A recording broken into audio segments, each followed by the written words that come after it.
بسم الله الرحمن الرحیم. الحمد لله الذي قال في كتابه يا أيها الذين آمنوا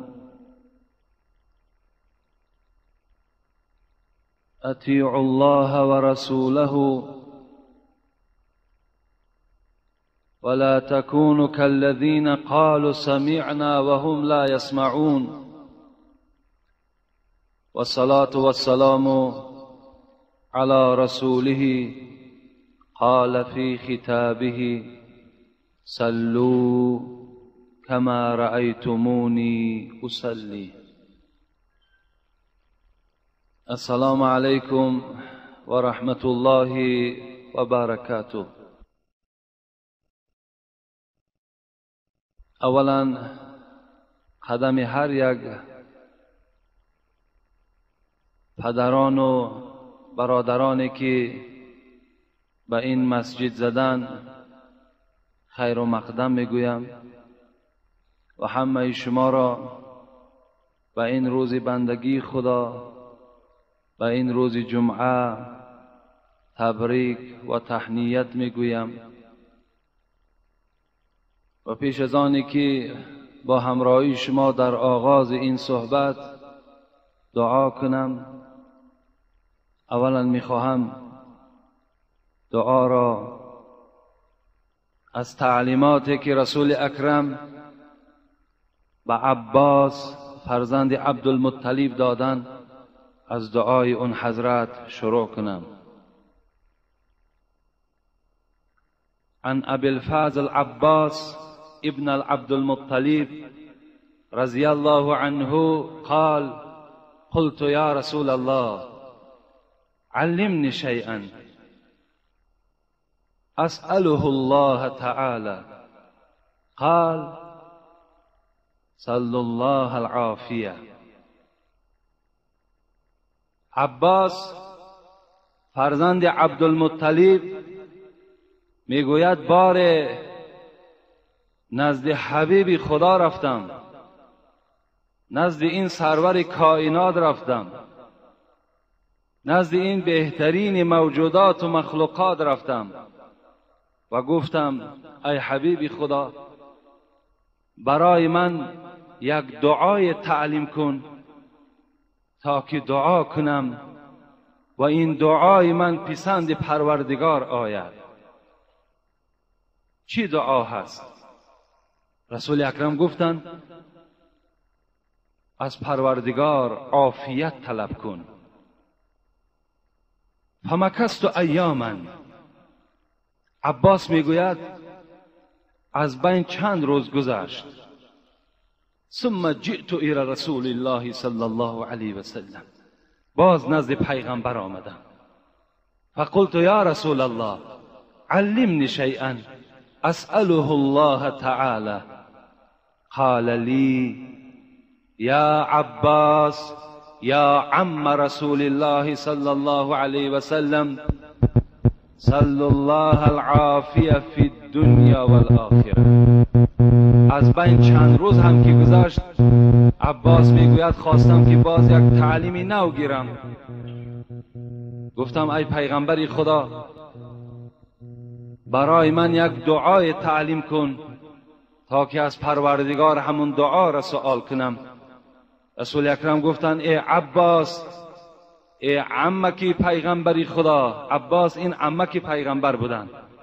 ای عم رسول الله صلی الله علیه و سلم از پروردگار در دنیا و در آخرت فقط عافیت را طلب کن. میخواهم من هم از این عافیت همراه شما دعا کنم و به سمع شما میرسانم که عافیت چی معنا دارد. عافیت این سلامتی بدن است.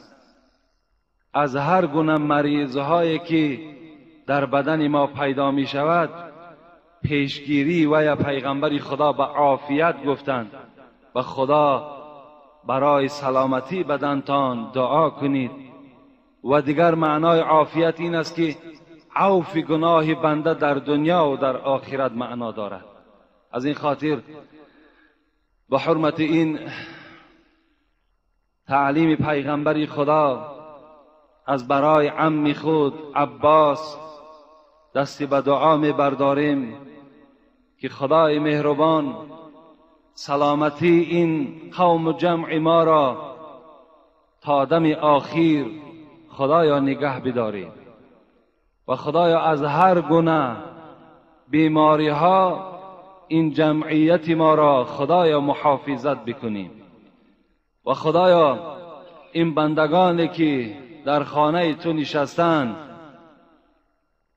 انک عفو تحب العفو فاعف عنا، خدایا تو بخشیدن دوست می‌داری، مغفرت را دوست می‌داری.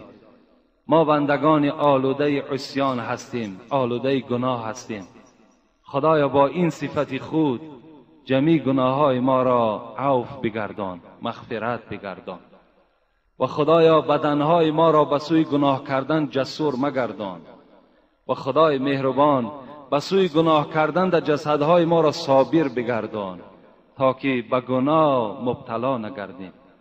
و خدای مهربان اللهم انا نعوذ بك من البرص والجذام والجنون و سیء الاسقام.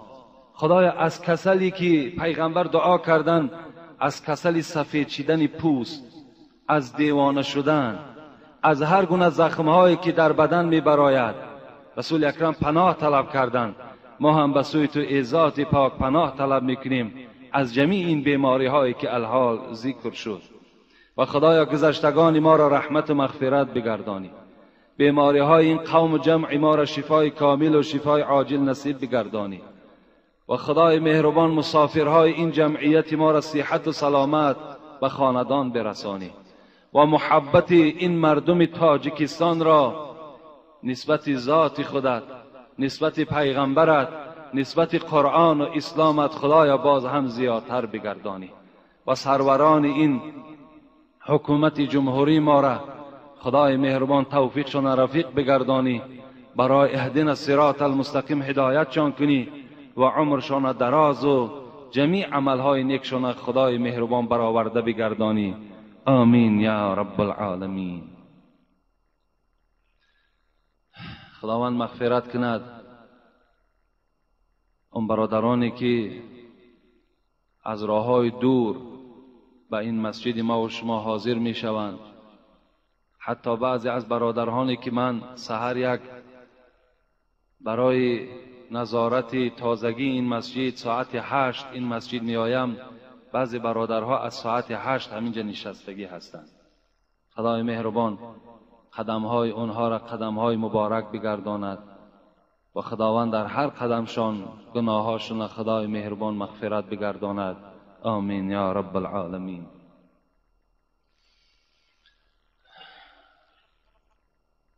چگونه ای که به همه شما معلوم است، دو جمعه ما در باب فضیلت نماز صحبت کردیم و خبر دادیم که کسانی که در دنیا نماز میخوانند چی با سعادت انسانها بودند و چی بهترین هدیه و مکافاتهای همراه خود و دنیای بقا می بردند. رسول اکرم میگوید تکون صلاة العبد عند المحشر تاجا علی رأسی و نورا علی وجهی. این نمازهایی که شما ای بندگان میخوانید در روز قیامت در بالای سر شما اینها قصابه میشوند. اینها در بالای سر شما این نمازهای خواندگی شما به تاج مبدل میگردند و در چهره های شما این نمازهای خوانده شما به نور مبدل می شود. حتی در روز قیامت این تاجهایی که از نماز و این چهره های سفیدی که از نماز درخشان هستند، قسم به خدا در روایت کتاب می آید که آفتاب از این روشنی در خجالت می ماند. روشنی آفتاب در روشنی نوری چهره آدم نمازخوان و تاج آدم نمازخوان در خجالت میمانده است. میگفت از من دم روشنتر باز نور وجود داشته است. خوش به حال همون برادرانی که پیروی نماز شدند، نماز در دنیا قدر کردند و نماز را ادا کردند. و 2 جمعه دیگر هم در باب بینمازی صحبت کردیم و گفتیم چی بد سعادتی هست آن کسانی که در دنیا نماز نخوانده از دنیا میگذرند. چی بدبختی و چی خجالت اونها را روز قیامت منتظر است. آدمی بی نماز کو در دنیا هم قدر ندارد، لیکن در آخرت دیده بی قدرترین مخلوق، بی قدرترین انسان در همون محشرگاه شخصیتی بوده است که در دنیا نماز نمیخوانده است. از بس که بینمازی امروز خاندان اکثر مسلمان ها را که فرا گرفته است، من خواستم باز 1 جمعه دیگر در باب بینمازی همراه شما صحبت کنم و خدا خواسته باشد شاید با همین جمعه ما و شما این موضوع نماز و بینمازی را پوشیده اعلان میکنیم و به هر کس حواله میکنیم آن چیزی را که آنها به گوش خود گرفتند. و الحمدلله که ما از این مسئولیت خلاص میشویم و فردا روز قیامت در پیشگاه هیچ کدام شما ان شاء الله من جوابگر نیستم، زیرا آن چیزی که حقیقت است من برای شما خبر میدهم. نوابسته و انسان در کدام زینه نباشد، در کدام منصب نباشد، من برای شما همه اونا حقیقت از آیت ها و از احادیث های پیغمبر خبر دادم. نماز روایتی هست که حجتون افضل من الدنیا و ما فیها. یک روایتی هست که انسان وقتی که حج میکند ببینین چند قدر اذیت دارد، چند قدر خراجات ها دارد، چند قدر مشکلات بدنی دارد. آدم وقتی که حج میکند روایت دمی آید که یک حج بنده بهتر است از دنیا و آنچه که در دنیاست. یک حج قدرش، قیمتش از دنیا و آن چیزی که در دنیاست از همه این دیده بالاتر است. لیکن در دوام این روایت و صلات فریضة خیر من 1000 حجة، یک نماز فرضی که شما میخوانید، یک نماز شما در یک روز شما 5 نماز دارید، یک نماز شما در نزد خداوند از روی ثواب بالاتر بوده است از 1000 حجی که در راه خدا کرده می شود. از 1000 حج یک نماز فریضه را ثوابش بالاتر بوده است. در یک روز اگر شما را خدا توفیق دهد نماز در وقت خودش 5 وقت با جماعت اگر ادا کنین، تصور کنین که 5000 حج خداوند در نامه اعمال شما می نویسد. 5000 حج، این آسان است. حضرت علی چی میگوید؟ ان الانسان اذا كان في الصلاة فإن جسده وثيابه وكل شيء حوله يسبح. حضرت علی را سخنش وقتی آدمی نمازخوان در بالای جای نماز میبراید، حضرت گفتن جسد او، دست، پا، گوش، بینی، هر یک اعضای تو، ثیابه، لباسهای او، چه از جیلک باشد، چه از این شلوار باشد، چه از این کرته باشد، چه زیرپوش این کرته باشد، هر لباسی که در بدن شماست. و کل شیء حوله، چیزی که در اطراف شما باشد، در خانه شما چه از قالین ها باشد، چه از پیاله و چاینک ها باشد، چه از پرده و تیریزه ها باشد، چیزی که در اطراف شما هست یسبیح، تسبیح همین آدم نمازخوان میکرده است. ببینید لباس شما، بدن شما، اون چیزی که شما را احاطه کرده است، اونها همه تسبیح گوی شما بدهند.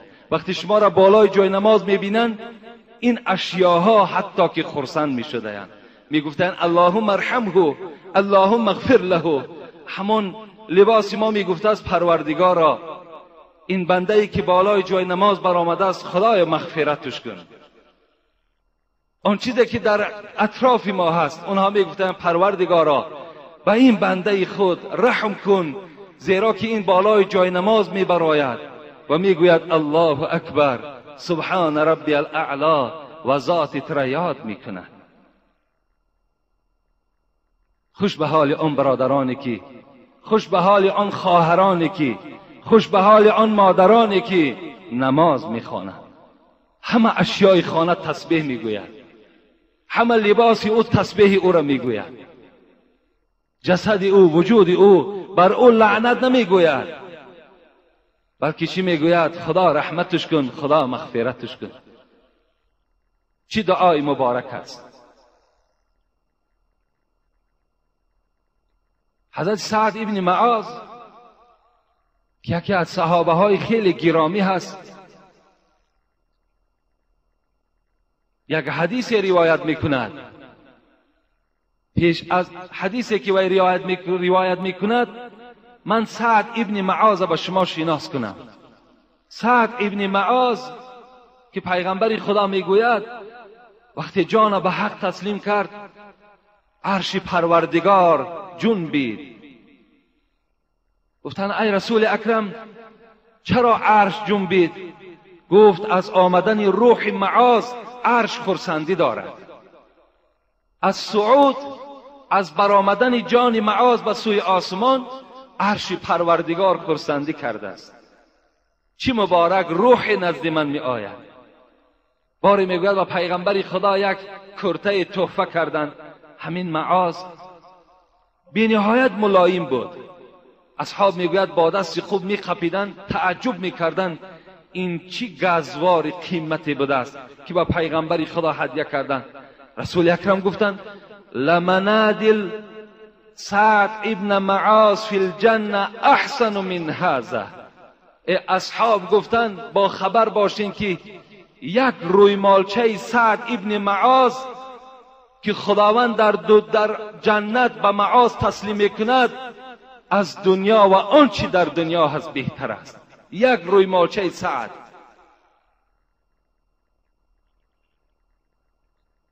روایت میکند که بار پیغمبری خدا گفت الا اخبرک برأس الامر و عموده و ذروة صنمه. ای معاذ گفت پیغمبر آیا خبر دهم تو را بر اساس کار، مهم کار و پایه اساس کار و قوله بلندترین این اساس کار و تو خبر دهم؟ قلت بله یا رسول الله. گفتم بله ای حبیب خدا. اساس کار چی هست و پایه اساس کار چی هست و قوله بلندترین اساس کار چی هست؟ رسول اکرم گفتند رأس الامر الاسلام و عموده الصلاة و ذروة صنمه الجهاد. پیغمبر خدا تکرار کردند گفتند ای معاذ، گفتند اساس کار این اسلام است. اسلام است. اسلامی که خداوند قادر و توانا برای تمام جهانیان گوشزد میکند این الدین عند الله الاسلام.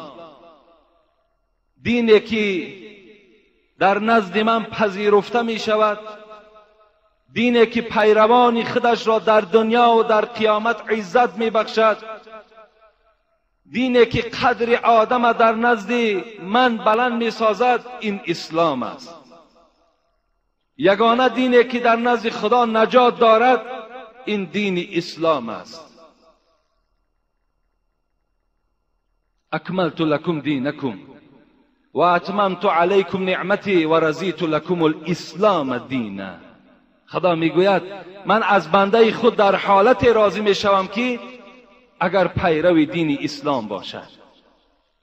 بجز دین اسلام دیگر دینهای منسوخ شده ده قدم نزند. این بنده، من از این بنده راضی می شوم. شکر گو ای دل که در خیلی مسلمان آفرید.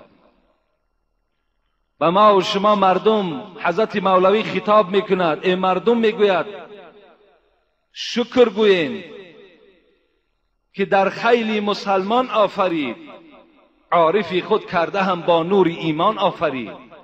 و سوی پروردگارتان شکرانه کنید که خدا شما را مسلمان گردانید، شما را خداوند پیرو دین اسلام گردانید. به این شما شکرانه کنید، زیرا خداوند ما و شما خبر میدهد و من یبتغی غیر الاسلام دینا فلن یقبل منه و هو فی الاخره من الخاسرین. اگر کدام بنده گمراه، اگر کدام بنده به عقل، اگر غیر دین اسلام دیگر دین را برای خود قبول کرد، وای خدا زده است، میگوید وای خدا در دنیا زده است، وای در آخرت اصلا میگوید دیگر نجات ندارد. کسی غیر دین اسلام دیگر دین قبول میکند. چی امروز تشویقات های نصرانی ها، چی تشویقات های زردشتی ها، که حالا که این دین ها اصلش دیگر وجود ندارد، تحریف شده هستند، اینها را دیگرگون کردند. میخواهند همین مردم بیچاره کمبغل ما و شما را از فقیریمان استفاده برده امروز نصرانی کنند. کدام شما نصرانی میشوین؟ باور کنین شما دیگر حق همسایگی ندارین، شما جنازه ندارین، شما را دیگر نان شما را خوردن جایز نمیشود. احتیاط کنین، هلاک شوین، لیکن در دین اسلام انشاءالله آخرت شما زیبا هست، آخرت شما فخر دارد. برای 4 سوم همین یهودی دین خودت میفروشی، شرمنده میشوی، چی در دنیا و چی در آخرت. حضرت علی میگوید این من النعیم دنیا یکفیک الاسلام، یکفیک الاسلام نعمتا. از تمام نعمتی که شما در دنیا داریم، پدرتان نعمت است، مادرتان نعمت است، فرزندهای جگرگوشه برای شما نعمت است، پول و مالتان نعمت است، ماشینهای سواریتان نعمت است، خورد و خوراکی که در خانه دارین نعمت است. از همه اینها دیده حضرت علی میگوید اسلام بهترین نعمت است، اسلام بهترین نعمت است. به این شما شکرانه کنید و از دینتان در هر جایی که باشین حمایت کنید. این دین به آسانی به دست ما آمد. چه عذابها، چه مشقتها، چه جوانهای مثل ما و شما در راه خدا کشته شدند که امروز این دین حق به ما و شما آمده رسید. عبدالله ابن جحش با همراهی سعد ابن ابی وقاص که حکایه هست شاید شما شنیده باشید، فردا جنگ احد سر می شود، جنگی که پیغمبر خدا دندان مبارک از دست دادند، جنگی بود که چند سنگ در چهره های پیغمبر زده شد. چه روزی دهشتی بود. در همین جنگ پیش از یک روز حضرت عبدالله ابن جحش با همراهی سعد ابن ابی وقاص رو پرو نشستند و گفتند فردا جنگ احد است، بیا با یکدیگر دعای میکنیم تا که خداوند دعای ما و شما را در این موضع قبول میگرداند. حضرت سعد گفتند اول من دعا میکنم. گفتند بگذار تو دعا کن. گفت پروردگارا فردا جنگ احد وقتی که شروع می شود مرا هم با همراهی یک مشرک، یک کافری خیلی بهادر و جسور رو پرو بگردان و من با او محاربه کنم و این کافر از دست من کشته شود. حضرت عبدالله ابن جحش میگوید من آمین گفتم و بعدا سعد گفتن شما دعا کنید، دلسوزی را ببینید، غمخواری را ببینید، پشتیبانی از اسلام را ببینید.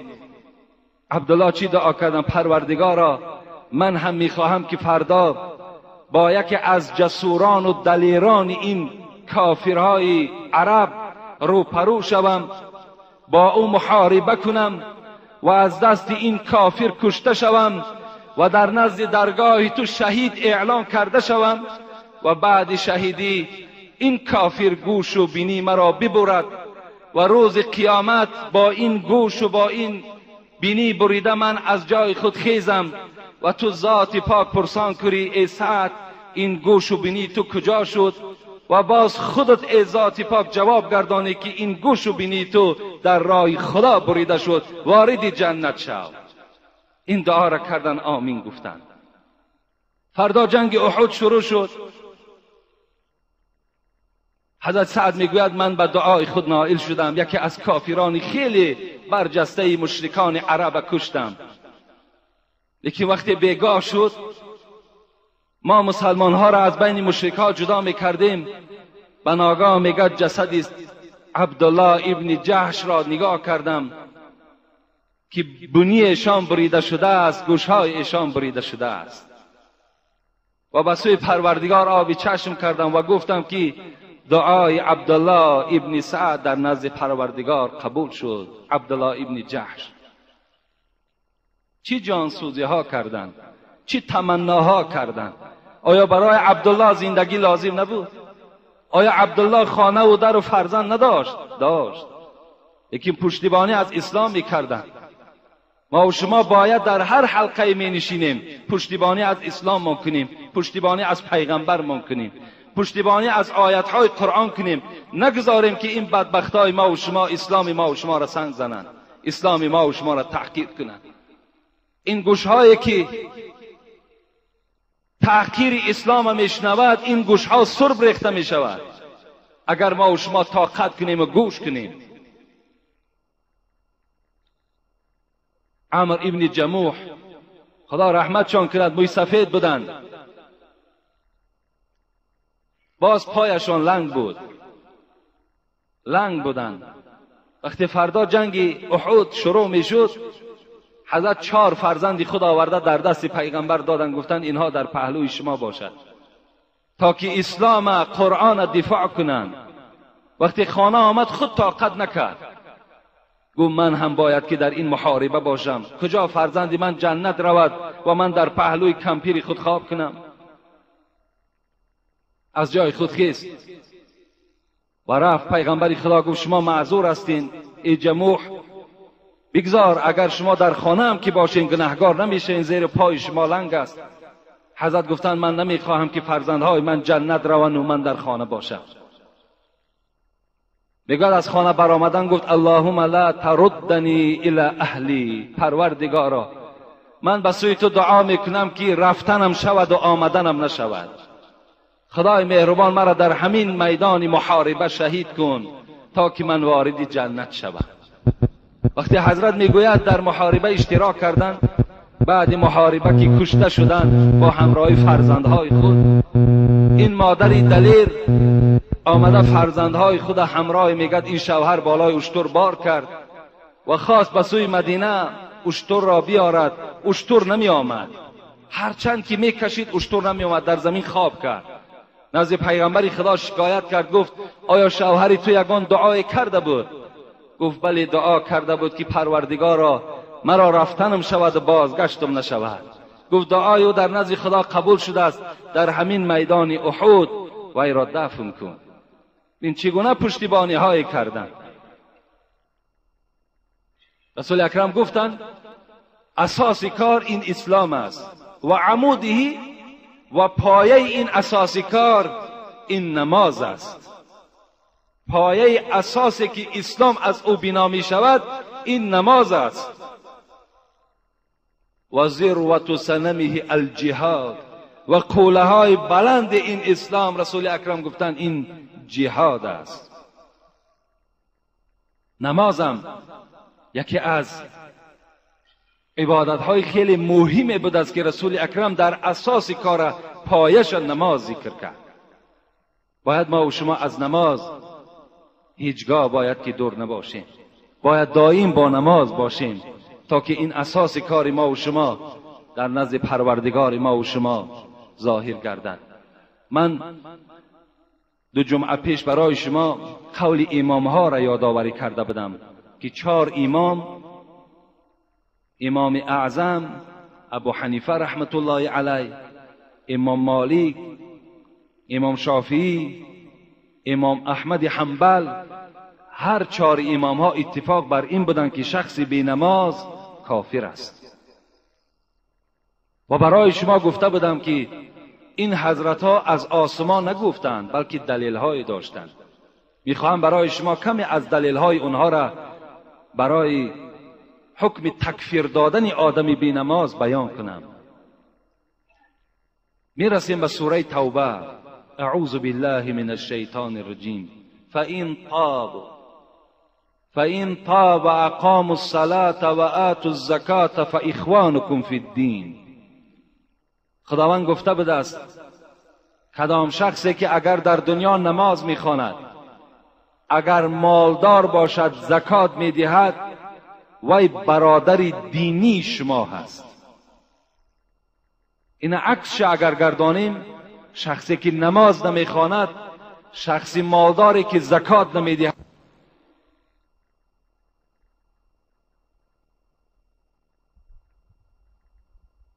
میگذاریم در سوره روم. اعوذ بالله من الشیطان الرجیم و اقاموا الصلاة ولا تكونوا من المشرکین. شیخ محمد اسلم توسی در تفسیر این آیه میگوید که بر من یک حدیثی رسید که رسول اکرم گفته بود است که هر حدیثی مرا به قرآن چین کنید و سخنی مرا در قرآن میابید.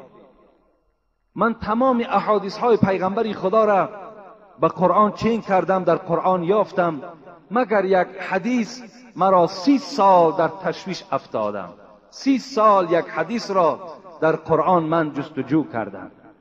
این کدام حدیث بود؟ من ترک صلاة متعمدا فقط کفر. کسی که اگر دیده و دانسته نماز ترک میکند، یعنی شرایطش هست، تنی صحت دارد، یعنی هیچ عذر در او وجود ندارد. ما عذرهایی برای ترک نماز هم برای شما بیان کردگی هستیم. بازم این اگر نماز نخواند، پیغمبر اعلان کردند که فقط کفر و به تحقیق کافر شد. این حدیث شیخ محمد اسلم توسی میگوید 30 سال در دست من فقط جستجو در قرآن میکردم با کدام آیت این مانم باشد عاقبت رسیدم. اقیموا الصلاة ولا تکونوا من المشرکین. خدا امر کرده بود است که نماز بخوان ای بنده تا که از زمره مشرک ها نباشی. یعنی اگر شما نماز نخوانین، شما از گروه مشرکان هستین. این حدیث گفت با این آیت گفت بسیار موافق بود و خاطر من گفت چی شد حضرت؟ جمع شد. و رسول اکرم میگوید العهد الذي بیننا و بینهم الصلاة فمن ترک فقد کفر. عهد و شرطی که من ماندم بین امت اسلام و بین غیر امت اسلام، فقط شرط من نماز است. اگر کسی با نماز چنگ زد، وی در عهدنامه من، در شرطنامه من چیکار کرده است؟ خلاف نکرده است، بلکه در عهد و پیمان من هست. بین الرجل و بین الکفر و الشرک ترک الصلاة. پیغمبر خدا میگوید بین مرد و بین کفر و بین شرک فقط فرق در نماز است. این حدیث هایی هستند که من از زبان پیغمبر برای شما بیان دارم که این 4 امامی که حکم به کفر دادن، این دلیل های این حضرت ها می باشد. عر الاسلام و قواعد الدین 3 علیهن اسس الاسلام. پیغمبر خدا گفتند حلقه های به هم پیوست اسلام 3 هستند و از این 3 عبادت اسلام بنا می شود. فمن ترک واحدا منهن فقد کفر بها فهو بها کافر حلال الدم. پیغمبر خدا گفتند کسی اگر از این 3 طاعت یکی را اگر ترک میکند، به تحقیق وی کافر است.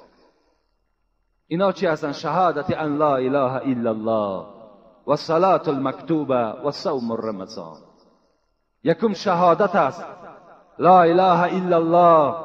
باید همه ما و شما به این گواه باشیم که خدا یک و یگانه هست. با او ذات هیچ قدرت هیچ قوت برابر شدن نمیتواند. دوم 5 وقت نماز خواندن است. سوم ماه رمضان روزه داشتن است. این 3 امر هست که رسول اکرم گفت اسس الاسلام، از این اسلام بنا شده است. سئل عن علی عن امرأة لا تصلی فقال من لم تصلی فهو کافر. حضرت علی را پرسیدن که یک زن نماز نمیخواند حکم وی چی است؟ حضرت علی گفتند چی زن باشد چی مرد باشد اگر نماز نخواند فهو کافر، وی کافر است. عبدالله مسعود پرسیدن که آیا شخصی که نماز نمیخواند حکم شما چی هست؟ وی گفت فلا دین له، وی دین ندارد. این از حکم این ائمه اربعه که این 4 امامی که دنیا در زیر این 4 مذهب حرکت دارد، حکم اینها از روی این آیه ها و این احادیث ها صادر شده است و بی نماز حکم به کفر دادند. میگذاریم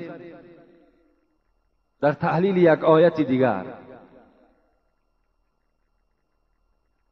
اعوذ بالله من الشیطان الرجیم فویل للمصلین الذين هم عن صلاتهم ساهون.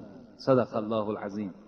شاید همه شما این سوره را از یاد میدانین. این سوره ماعون است. در ما و شما ارایت الذی میگوییم که خداوند میگوید فویل للمصلین، ویل از برای نمازخوان، از برای نمازخوان ویل باد. ویل چیست؟ الویل واد فی جهنم تستعیذ جهنم من ذلك الوادی كل یوم 400 مره. ویل گفته یک وادی پرعذاب بوده است در دوزخ که هر روز جهنم که اینقدر گرمی و تفسان است، از این وادی ویل به سوی پروردگار 400 بار ابن کثیر میگوید به سوی خدا پناه طلب میکند. از وادی ویل جهنم میگوید که پروردگارا گرمی ویل را به من نیار که من طاقت گرمی او را عذاب او را ندارم. 400 بار ابن کثیر در تفسیر همین آیت در قرآن خبر میدهد.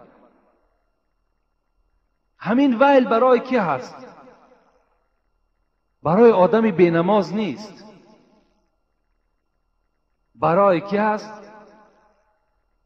الذین هم عن صلاتهم ساهون، کسانی که گاه نماز میخوانند گاه نمیخوانند، کسانی که نماز در وقتش نمیخوانند، کسانی که در نماز بی پروا هستند، کسانی که روز نماز ترک میکنند لکن بیگاهی قضا میخوانندش، بیگاه قضا میخوانندش. انا همین ویل برای اونهاست، برای کسایی که در نماز بی پروا هستند، برای کسایی که نماز قضا میکنند، برای کسانی که نماز از وقتش گذرانیده بد میخوانند. اینها را خداوند ویل گفت. من ترک صلاة حتی مضى وقتها ثم قضى عذب في النار حقبا. با حدیث خوب توجه کنید. رسول اکرم میگوید کسی که در دنیا نماز ترک میکند ثم قضا، بعد بیگاه که شد قضایی میخوانش، عذب فی النار حقبا، این گونه انسان خداوند در روز قیامت یک حقب عذاب میکرده است. از پیغمبری خدا پرسیدن حقب چیست؟ حضرت گفتند 80 سنه. برای یک نمازی که وی قضا کرده است، برای یک نمازی که وی در وقتش بی پروایی کرده است، خداوند در قیامت 80 سال عذابش میکرده است. الحق 80 سنه. پیغمبر گفتند 80 سال برای یک نماز قضا کرده خداوند عذاب میداده است. السنه، باز رسول اکرم دوام دادن، السنه 360 یوما. یک سال پیغمبر خدا گفت میدانین که 360 روز است، لکن حضرت گفتن روزهای قیامت گفتن یک روزش 1000 سال این دنیا دا برابر می شود. یک روز قیامت برابر 1000 سال این دنیاست. در کتاب در زیر همین حدیث صاحب کتاب خود رقم مانده است. گفته است برادرای عزیز، گفته است بیدار شوین که برای آدمی که نمازش را قضا میکند، برای آدمی که در وقتش نمازش نمیخواند، کار دنیایی برای او با ذوق شوق پیدا می شود و نماز بعداً میخواند، حضرت گفتن 80 را به 360 ضرب کنید و بعداً حاصل این به 1000 ضرب کنید، در آخر برآوردن رقمش 28800 سال برای یک نماز قضا عذاب کرده میشه. 28,800,000 سال. گفتن برای یک نمازی که انسان بی پروایانه قضا میکنه. پس وای به حال بی نماز. وقتی آدمی که در نماز اینقدر بی پروا باشد، قضا خواند، 1000 عذرهای بی معنی را پیش میارد، لباسم بی نماز است، کار مشکل است، آب طهارت نیست، وقت خنک است، بعداً میخوانیمش.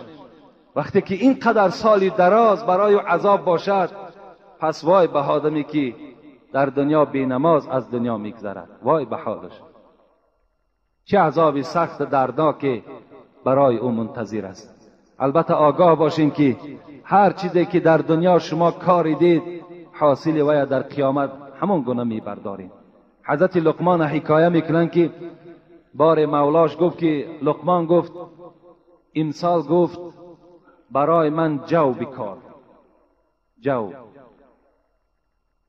حضرت رفته در زمین کنجید پرتافتند. وقتی که حاصل شد، حضرت کنجید را درآویدند و نزد مولا بردند و گفتند، مولا گفتند حاصل برداشته شد. حضرت آمدن نگاه کردن مولای لقمان که خوابچه ها پر از کنجید است. گفت من بر شما نگفته بودم که برای من این سال جو کارید؟ حضرت لقمان گفتند من تصور کردم که اگر کنجید در زمین پرتافته شود، شاید که حاصل جو شود. این مولا گفتند تو ابله بودی، تو بیعقل بودی، نخواد که کنجید در زمین پرتافته شود و حاصل جو برداشته شود. گفتند من ابله نیستم، بلکه شما ابله هستید. زیرا که چگونه که شما گناه میکنید و باز دائم در زبان شما این است که من فردا وارد جنت میشوم، من هم تصور کردم که اگر کنجید پرتافته شود، شاید که حاصل جو گردد. یعنی وقتی که انسان گناه میکند، بینمازی میکند، باز امروز در بین ما و شما یک شعار است، همین دل تازه باشد. این نماز، این عبادت، این مسجد، ولی بعضی دخترهای هستند که خدا برکت شانتیت که مثال سطرها دارن، با بعضی زنهای دیگر اونها را با مذاق میکنن. همین سرتم شاده هم که باشد، دل تازه باشد. این شعاری ابلهی، این شعار یهودی در تمام مردم ما و شما بی نهایت پریشان شده است. هر عملی که ما و شما میکنیم در نزد پروردگار، همان عمل را ما و شما منتظر باشید. و از همه چیز مهم برای ما و شما امروز نماز است. رسول اکرم میگوید مروا اولادکم بالصلاة و هم ابناء 7 سنین واضربوهم و هم ابناء 10 و فرقوا بینهم فی المضاجع. به همه شما امر میکند پیغمبر، تمام پدرهایی که فرزندهای نرینه و مادینه دارین، دختر دارین، بچه دارین، پیغمبر خدا میگوید ای مردها، ای پدرها، ای مادرها، فرزندها تانه در 7 سالگی نماز خوان کنید. پدرای عزیز، فقط نماز در ذمه شما فرض نیست، یا این مسئولیت خیلی کلانی هست که شما از پشت این فرزندها در نزد پروردگار جوابگر هستین. دخترها و بچه ها را امر به نماز کنین. پیغمبر امر دارد مروا اولادکم، امر کنید فرزندهاتون. سحر که خود خیستی بیدارش کن، دلت بابای نسوزد، بیدارش کن. 7 سالگی در رسول اکرم گفتن امر به نمازش کنین. وضربوهم و هم ابناء 10. وقتی 10 ساله شد و این فرزند تو نماز نخواند، و یا لتو کوب کن، وی را بزن که وی در نماز قائم شود. و فرقوا بینهم فی المضاجع، در 10 سالگی جاگه خوابشان جدا کنید. یعنی جاگه خوابی که اگر همراه شما باشند وی ها را در دیگر خانه برین. اگر دختر و بچه یک جا خواب باشد، جاگه های خوابشان جدا کنید. گفتم پیغمبر کاری کنید که این فرزندها هم در آخرت دامنگیر شما نشوند. این است باب بی نماز. این است کسانی بی سعادتی که در دنیا نماز نمیخوانند. یعنی این گونه وعیدها و این گونه عذابها برای هر کدام او چی هست؟ منتظر است. خوش به حال همون برادرانی که یعنی به هیچ حالت نظر نمیکنند، دائم با نماز هستند. فقط در آخر من به شما یک حدیثی را خبر میدهم که فکر میکنم خیلی باید تأثیر کننده باشد و خیلی باید که شما را از خواب بیدار کند. که حدیثی است از پیغمبر خدا که من احرق 70 مصحفا، اگر در بین شما یک نفر پیدا شود و 70 دانه قرآن را در آتش بسوزاند. البته ما و شما چی گناهی وزنینی هست و چی جمله مشکلی هست که انسان باید تلفظ کرده نمیتواند. اگر شخصی در بین ما و شما پیدا شود که 70 قرآن را سوزاند، قرآن خطا خواندنش گناه است، قرآن بی طهارت قپیدنش گناه است، اینها وقتی گناه باشد، پس سوزاندن او را شما تصور کنید که چند قدر گناه است. وقتی سخن خدا را تو در آتش بی پروایانه می سوزانی. من احرق 70 مصحفا، کسی که اگر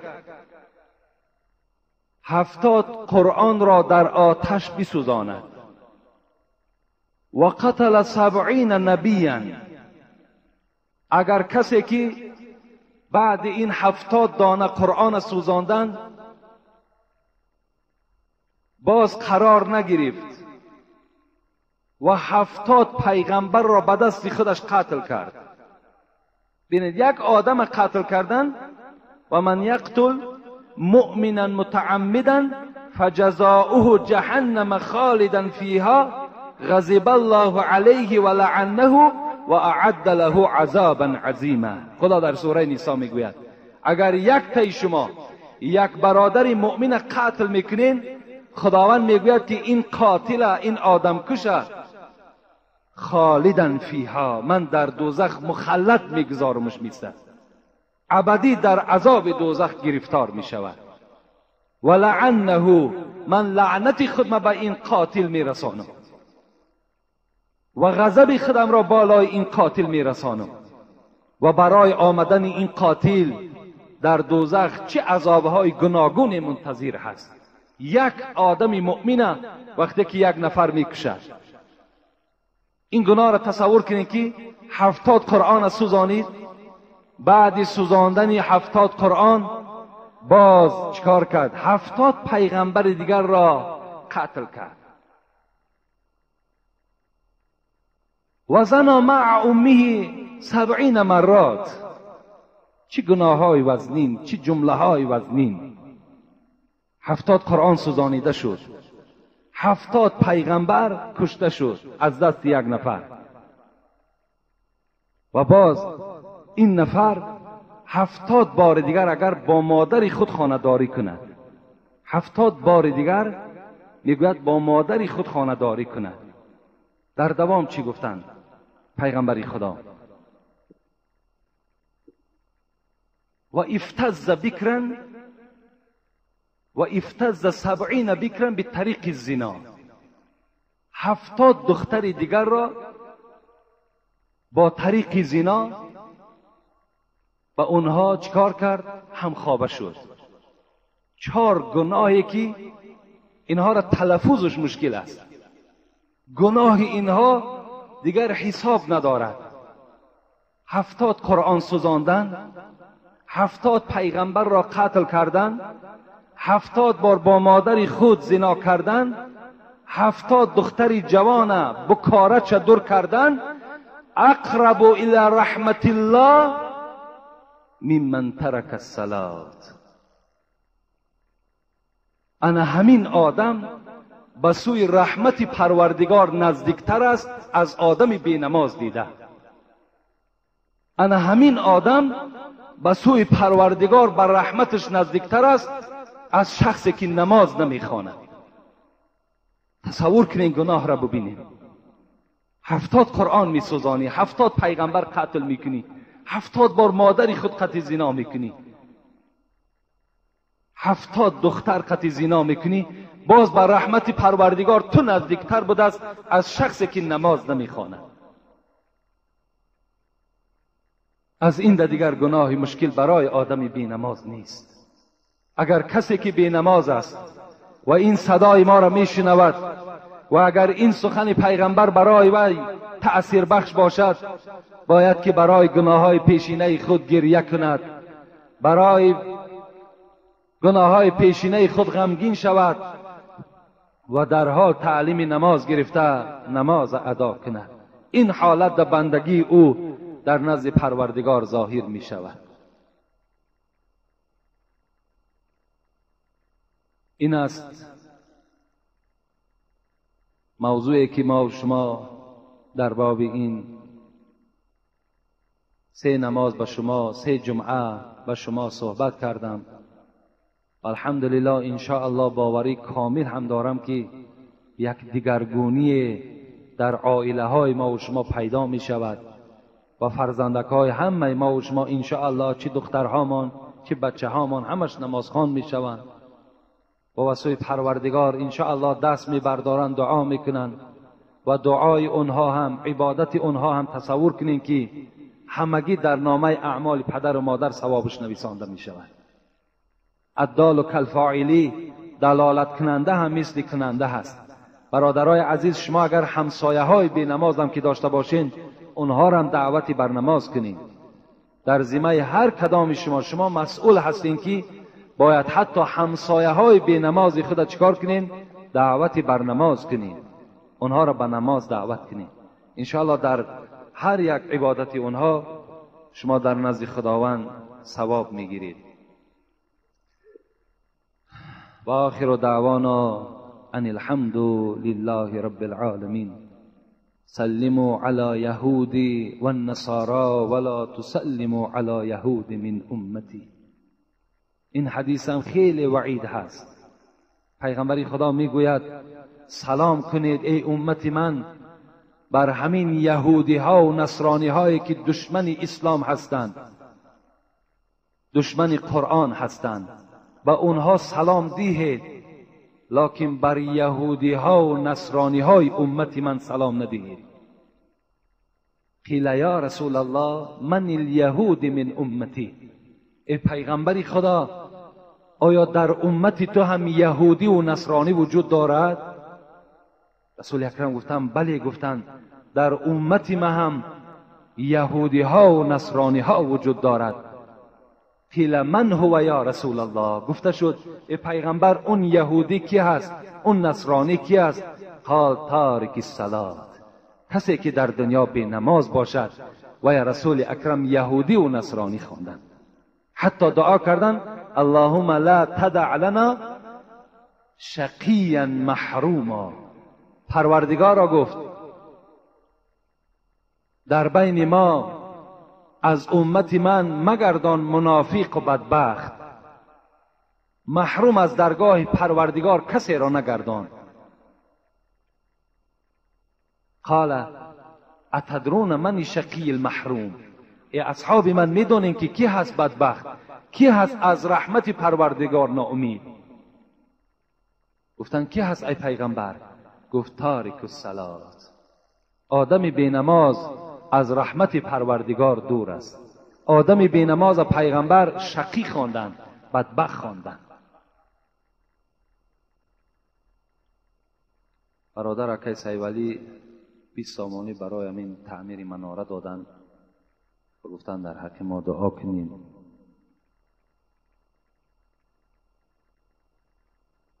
اکای میری سرابیک که از خود خوشکسانگاو برای ادا کردن نماز جمعه به این مسجد ما و شما می آیند، از خیلی راه های دور که انشاءالله هر قدم اینها قدم مبارک است. هر کدام شما اگر چی قدر راه دور، اگر حتی مسجد ما هم که آمدین، دیگر مسجدهای دور هم که باشد اگر روید، شما انشاءالله در هر قدمش ثواب میگیرید. فرزندشان مصطفی 50 سامانی برای همین مناره در حق من دعا کنید. و اینجا یک برادرمان نصرت الله هم فرزند اکای رحمتی شیرم در حق پدر من دعا کنید. و اینجا یک برادر تاجدین 2 دانه همین پاپوشی ها برای طهارت کردن، برای طهارت خانه آوردن، این هم گفتن در حق ما دعا کنید. و اینجا برادرها شمسیدین و عزیز الله برای همین مناره یعنی مبلغ دادن.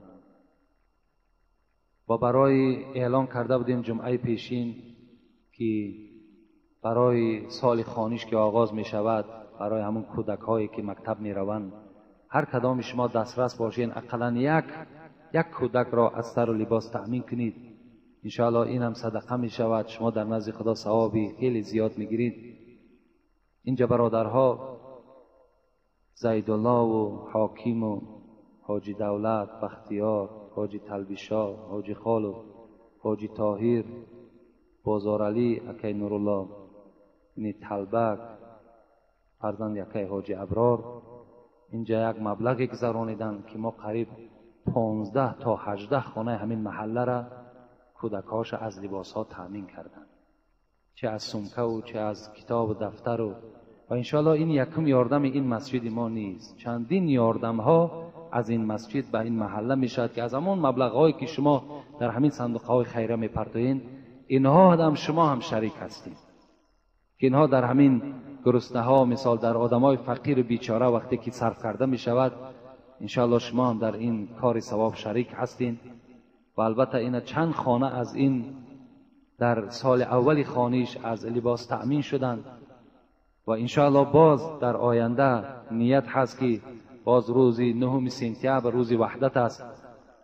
یک وحدت اینم یک نعمت کلانی هست که به دست ما و شما آمد، استقلالیت. باور کنین چی نعمت کلان است که ما خودمون صاحب اختیار شدیم. این مسجدهای کشاده و این وعظ و این میکروفون هایی که در دست ما زده است، همه این اول و آخرش البته یعنی فضل پروردگار است و بعدا این استقلالیت است. و الا پیش از استقلالیت ما در کدام دوره بودیم؟ این مسجدها آمدن جنایت بود. در این میکروفون فقط همو تررم و بررم خوانده میشید. این در سخن الله گفتن جنایت بود. امروز الحمدلله که به ما و شما رسید. این باید ما و شما چیکار کنیم؟ شکرانه کنیم که نعمت به دست ما و شما آمده است. اینجا در یک برادر دیگر چند یعنی کاغذهای تشناب و صابون و دیگر برای همین حاجتخانه آورده تسلیم کردن، در حق پدر و مادر دعا گفتن. و دیگر برادرانی که در این صندوق خیریه از ما دعا طلب کردند، همگی را دعا میکنیم که خدای مهربان این خیر احسان هایی که کردند و درگاه پروردگار مقبول بگردد و خداوند در عوض هر یک درهم و سامانی که اینها صرف کردند، خداوند به 700 صرف کرده به این بندگان نصیب بگرداند و خداوند پدر و مادرهای گذشتگانشان خدا رحمت و مغفرت بگرداند. بیمار طلبه هاشون خدا شفای کامل و شفای عاجل نصیب و روزی بگرداند. و برادرمان که دائم دعاگو هستیم ما، اکای خورشید که همین قالینه که بالای اون نشستگی هستیم، و برادرمان اکای عبدالمجید هم که در این مسجد نشسته هستند و سهمی دارند، و برادرهایی که این مسجد برای ما و شما بنا کردند که اینها هم صدقه جاریه هستند، و دیگر کسانی که در این مسجد خدمتها کرده ایستادند و میکنند و انشاءالله ما باز برای آباد کردن این مسجد یعنی نیتهای خیر داریم. خدای مهربان این بندگانی که نامگیر کردم عمر دراز و تن صحت و خاطر جمع و هر مرادهایی که دارن خدا حاصل شان بگردانی. آمین یا رب العالمین. انشاءالله 2 جمعه دیگر میخواهم سوال و جواب هایی که بی نهایت بیشمار شده است، دیگر نمیدانم عددش چند است، میخواهم که همونها را به شما جواب گویم و بعد او در باب نمازی با جماعت به شما صحبت میکنم که امروز چندین مسجدهایی که میریم مسجدهاشون از جماعت خالی هست. جوانای عزیز باید که شما دائم با جماعت باشین. در کدام مسجد محله که شما نماز میخوانین در همون مسجد حتمی رفته نماز با جماعت خونین، بی جماعت نخونین که انشاءالله من وعیدهای بی جماعت به شما خبر دهم. باوری دارم که باور که از بی نمازی ده باز بدتر است.